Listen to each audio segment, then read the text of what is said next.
Hey there, Teresa here, and welcome to Conversations from My Couch. Hi, I'm Teresa Yunkin, a technology strategist passionate about healthcare, emerging technologies, and collaborative leadership.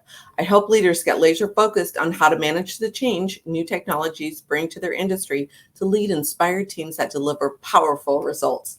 Well, I'm so excited to bring you examples of the real world uses for the blockchain technology, and I'm excited to take you for a ride, starting in space and ending in your backyard. So strap in and let's take a ride.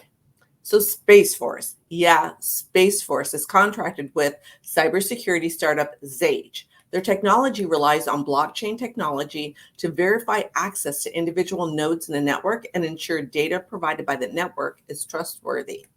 In the words of CEO Duncan Greatwood, make different satellites work together successfully and securely at the same time. Well, let's leave the stratosphere and come on down to Earth. How does blockchain work in the energy sector besides using a ton of energy? And we talked about that last week, right?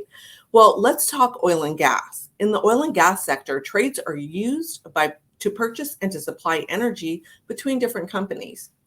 In 2018, a pilot was run side by side comparing blockchain and traditional methods for trading. So there were three energy companies: BP, the Italian multinational Eni, and the Austrian energy provider Vine Energy participated in the pilot. And the result of the pilot demonstrated that the use of blockchain technology to facilitate and track gas trades reduced overall costs by 30 to 40%. Hopefully, that can ultimately be passed on down to the end consumer. Now, Bitcoin as a national currency, well, yeah, two countries are already doing this. Both El Salvador and the Central African Republic adopted Bitcoin as legal tender. Why? Bitcoin and blockchain open the door for a country to build financial sovereignty. It allows a country to have assets that cannot be seized or sanctioned by other foreign countries. So let's talk about local government. In June, the city of Reno launched its biggest little blockchain, and the platform has tied blockchain to the Register of Historic Places, and that will record and create their historical registries. No more fighting about where your property line really lies or if your home should be listed in the historical register.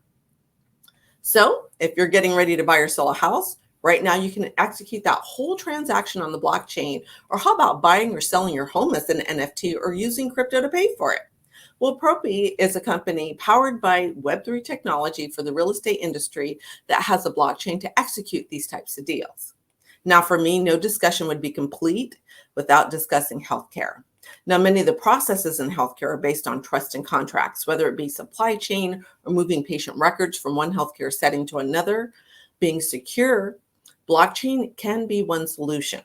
Now, research is important when it comes to developing new treatments. A lot of people don't participate in research because they're worried that their identity will be revealed. Well, now you can have your DNA decoded and held on a blockchain so that your information is never identified without your permission. You can allow researchers to use your DNA, but you have the security that your identity is private. You as a patient can be truly in control of your data. So while learning all of this is fun and interesting, I wanted to take us out of our normal boxes and think about this new technology as just that, a technology. We're going to take away all of the techie words that we see associated with the technology and recognize that blockchain and Web3 can help to solve some of the business problems that we face in every industry.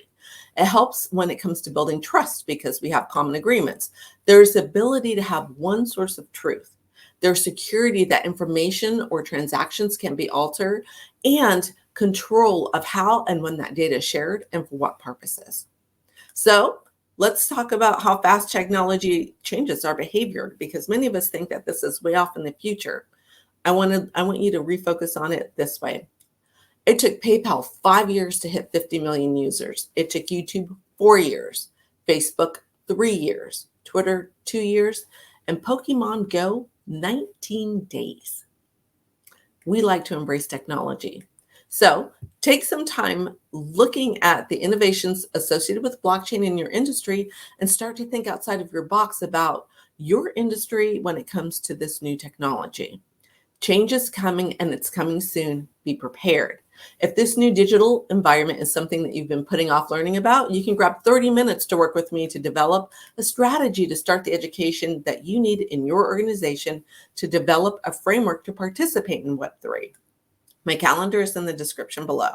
Well, that's all I've got for today. I hope you enjoyed the ride. Join me next week when we'll again be talking about all things tech, blockchain, and Web3. All right, guys, I'll catch you on the flip side. Peace.